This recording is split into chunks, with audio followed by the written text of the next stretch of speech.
punch. It's the first of the month, and this faded looking vacuum has been surprisingly decent.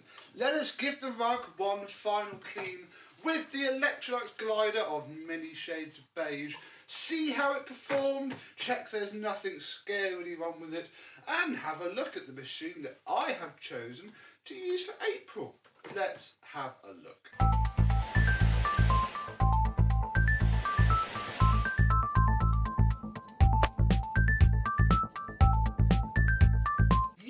Hello, my vacuum cleaner and Electrolux chums. How are you today? This machine has actually surprisingly been quite decent to use. I don't know really, I had feared that this glider would be a bit meh, and it's certainly not the most nicest machine I've ever used. Is that the correct way to describe it? But if I just plug that in, move that out of the way and point you down a bit, because if you look at the rug you should start to see the pile come back. It's pretty decent on the carpet. Moves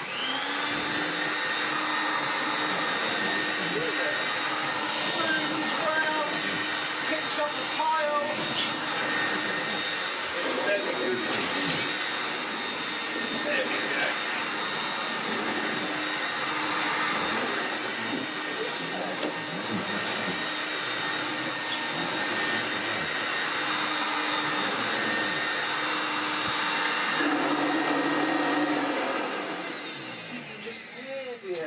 Coming out of it, it clamps itself down so much sometimes it stalls the brush roll. It's amazing because I've never really had these down as a decent, big, heavy cleaner. They really do come across as just a bit of a meh machine. I do think they are not bad. Let us check the bag situation and oh dear.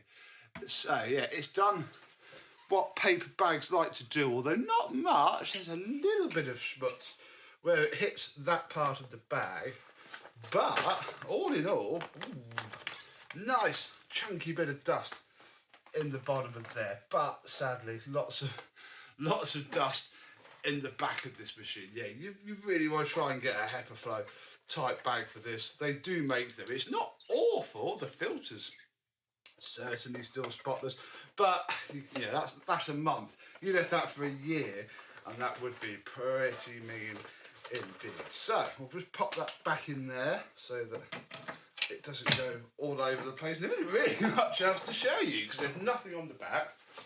I shall be pretty honest with you. I've done what most glider owners did and haven't used the tools at all. They are sat in this Tesco bag still, pretty much as they were at the beginning of the month.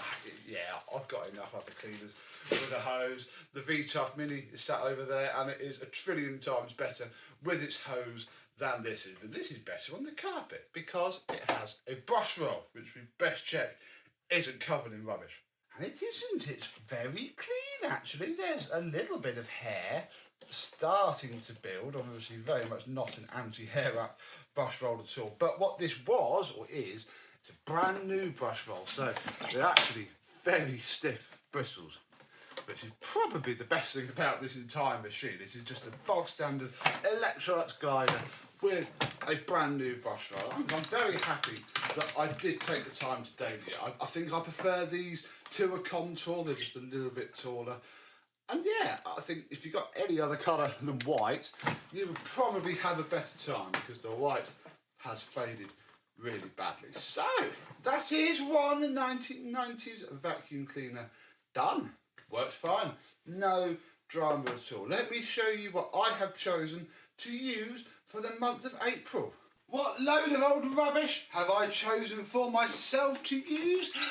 We're gonna give the Goblin Solo a bit of a go and hope that our complete bodge job on all the seals for this bag door may have done something. Yeah, from one tragically basic bottom of the range 1990s vacuum to a basic bottom of the range 1980s vacuum. I think that will be fine. And yeah, if you remember, I bought this for about £3, I think, off of eBay, and we did it up. It was fun enough. It was very broken, but the Q-bond is holding well on this bit, and we'll just treat this front wheel It's a glider pad really, doesn't stop the machine from pulling itself around any more or less with that wheel like that. But I think I'm right in saying it did work. Let's just check.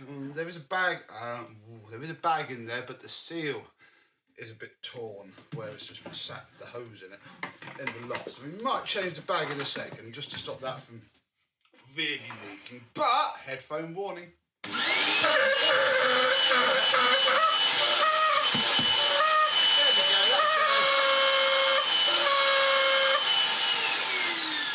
It thinks it's a shark cylinder making a strange noise when you block it up. That's fine. Right, let us open this tragic bag door. You can see all my bodges on there. We'll take this out because this is, in fact, that is just falling to bits completely. So we shall go through this box of stuff. There it all is. We have the filters that we haven't fitted. We have all of the manuals and a new non-genuine bag, which will hopefully at least seal up against the hose and stop too much dirt from going through, because we don't have a filter, because fitting a filter to this machine blocks off everything about it. So we shan't be doing that. We can pop the hose back in. Oh, that's sealing a lot better now.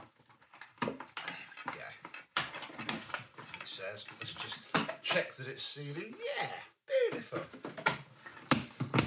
Then we'll do the dance to make sure that this lid is on properly.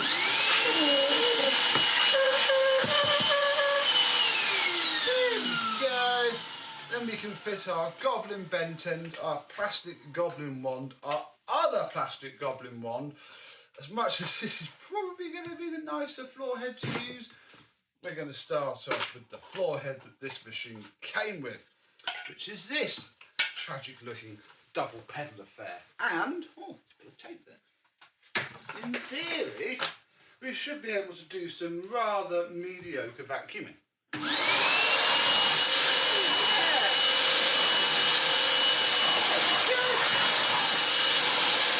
Actually glides quite nicely.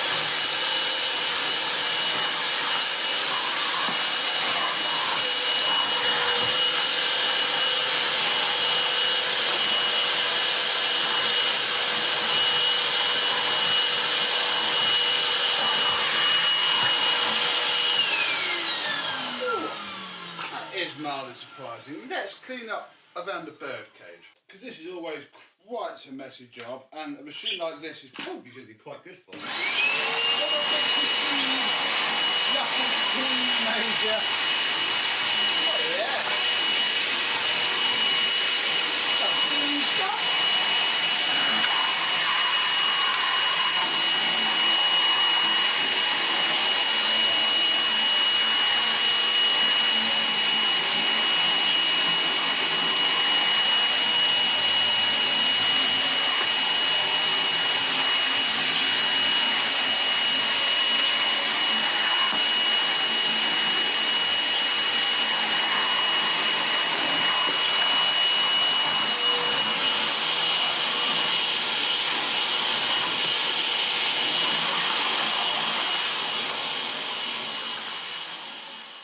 What we should quickly do now is measure the thing, because we haven't measured it before. I didn't have either of these when this was last out, although this hasn't got its original motor in. There is some 1,000 watt other motor in there. I can't remember. I'll have to have a look through the pictures. But 18.19.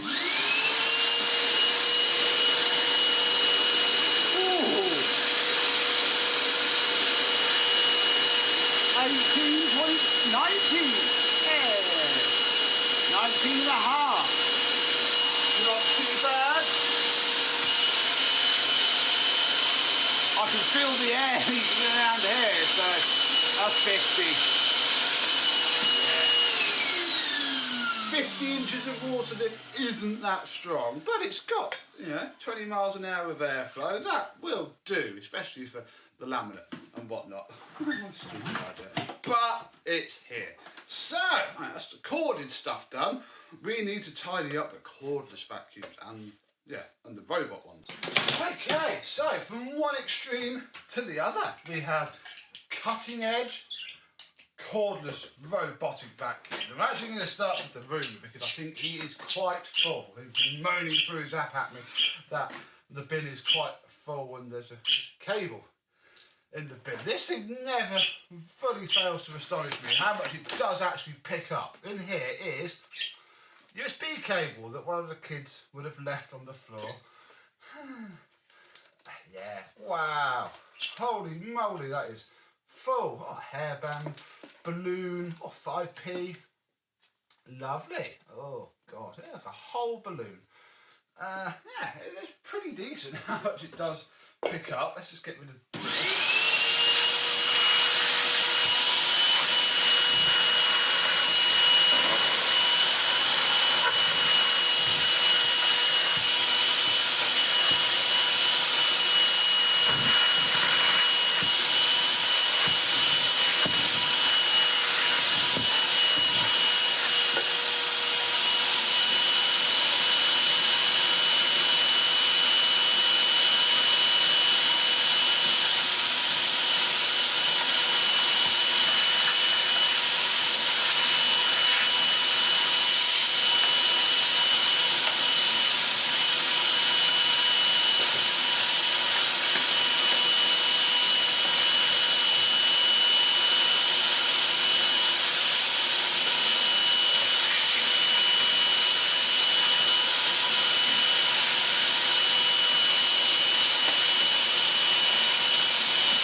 Tool is amazing at getting right underneath there. It's quite a small, slim little thing. How lovely. Right, yes, of course, we have just a little bit of hair wrapped around these parts here. There it is, and there. I think the rest of it's okay. I'm not gonna. Oh, there we go. We can take that off and push that on there. Can we take this off of here? Yeah. Oh, yeah. There we go. Look, there it is. Yeah. Lots of hair. This one doesn't keep itself too clean, sadly, but I think it could be worse. Oh, get all this hair off of here. I think that'll do. It's actually underneath the bush, so oh, there we go. I can take the bush off. That will help. Marvellous. Yeah. Good old de-hairing. Pop that back on. Pop this back on. And then that should be one machine done. Oh, if I can figure out which way these go on. There we are.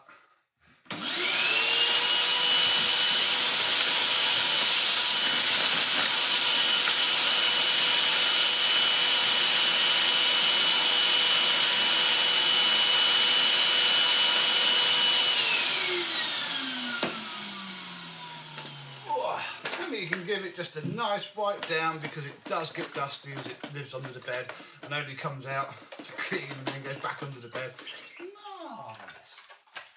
All nice and clean. So, one robot done. Time for the newer one. Now this one should be empty because it empties itself. We will just need to clean things like the filter because yeah, the emptying doesn't get any much of the fine dust off of this machine. And there, look, I found some screws. This is the other problem. All of these sit around this magnet part for the bin flap, which is a bit of a pain, especially in my house where I am quite liable to have little screws and stuff flying around, and yeah, all the metal gets caught up in there. So we'll give all of this a good clean.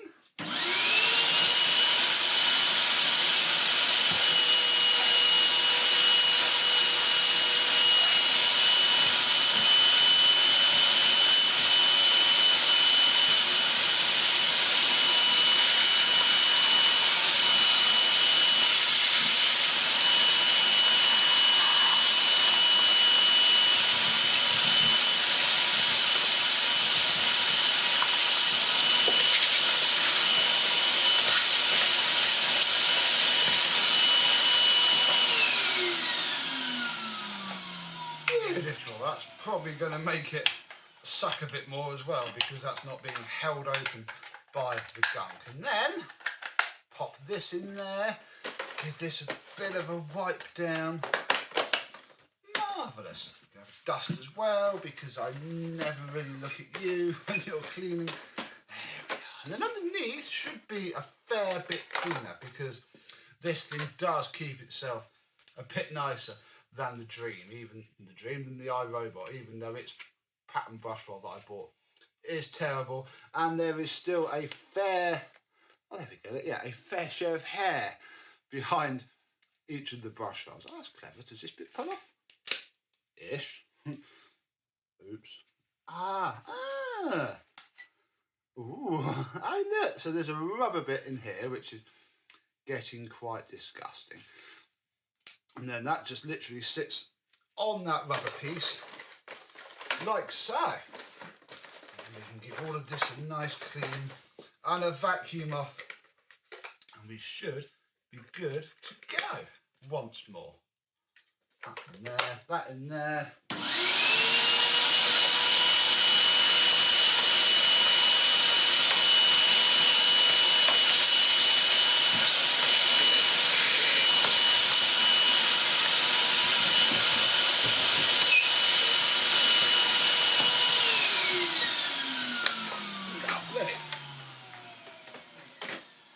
And then finally, the Klarpul, which is again going incredibly well. No real problems with it at all. We are going to want to vacuum off the filters, but I did have to empty it the other day because I filled it up so full that the shroud clogged, and that is this machine's killer when the shroud clogs, but it's quite easy to fix.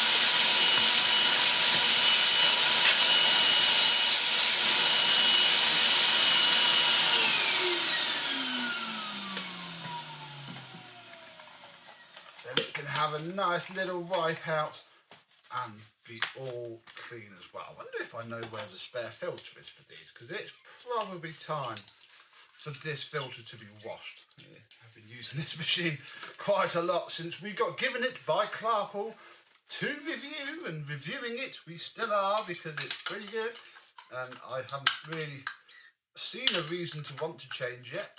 Oh, what should I change to? Let me know down below, but yeah, hopefully I've got the washed spares of those to hand. Yes, here they are, the spare set of filters. I'm going to wash these throughout this month and fit this nice spare pair here. Well, that's a bit gunky. In there, there we go, that's where all the dirt does a sharp turn and batters against the side of the housing, I think. Right, that on there, this down into there and up. And then clickety click, on it goes. Do want to have a quick look at the floor head as well, because it was pretty minging last month and I couldn't be bothered to clean it. We should probably do it now. So we should take this out and ooh, yeah, ooh, that is pretty grim. So there's a little bit of glass cleaner into there because you can get into it all nice and open. And there we go, that is cleaner and nicer already. Marvellous. We do have a fair bit of hair on this brush roll. This isn't the best anti-hair app either. Our nice stiffer Dyson bristle mod is doing well. And yeah, the whole thing is very pleasant to use. Just getting all this hair.